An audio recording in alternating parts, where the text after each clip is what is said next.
Hello everyone! Nandito kami ngayon sa Pure Gold Kalasyaw at kami ay mag-grocery. At ito ang tumambad sa amin. Grabe ang haba ng pila, madaming tao. At tingnan nyo naman yung mga pinamili nila. Punong-puno yung mga push carts at yung iba ay mga boxes pa talaga ang binibili. Yun pala ay may pambansang Hakot Day ang Pure Gold.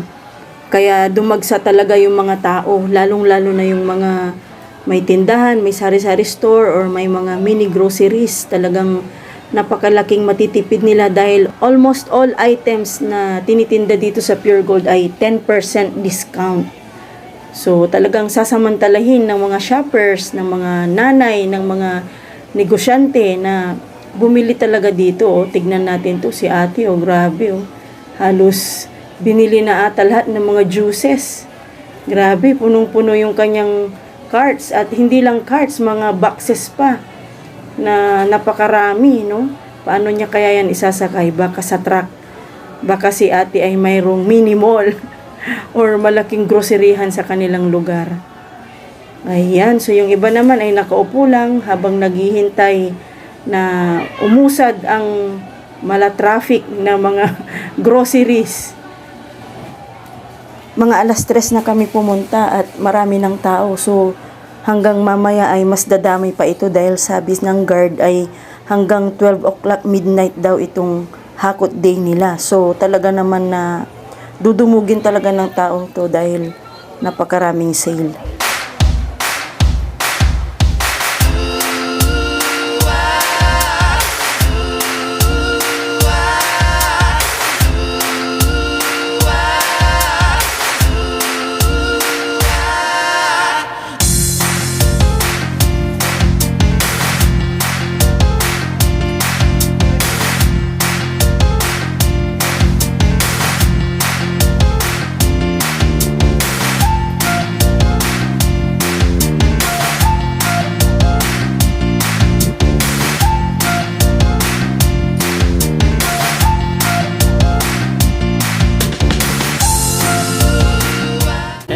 Off sa lahat daw dito.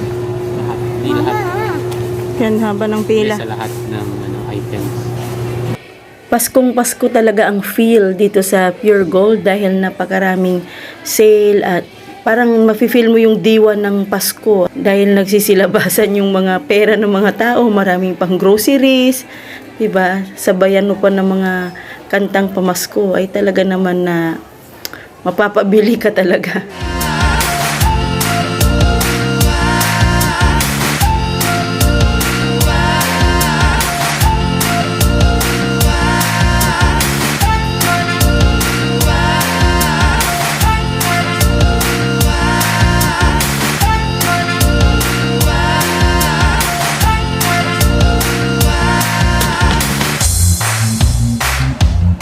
Nakapila na kami sa oras na ito at talaga naman na inabot kami ng 1 oras. Dito lang kami sa may basket lane. So lalo pa kaya yung mga boxes yung mga binili, yung mga maraming push carts, yung kanilang mga binili, no? So mas matatagalan sila.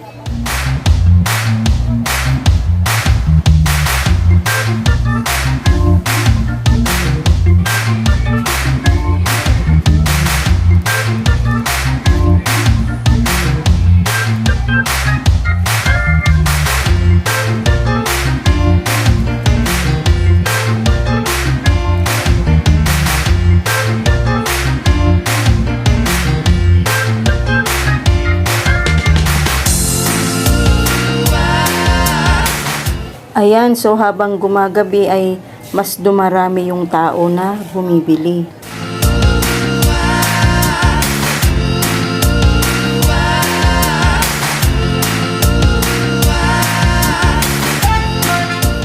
Ang haba pa ng pila, oh. Sarap talaga pag may pang-grocery, ano?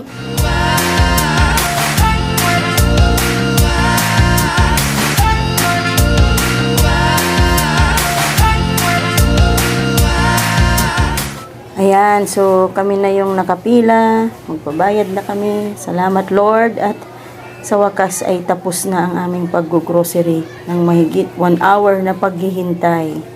So maraming salamat sa inyong panonood. God bless at see you in our next video.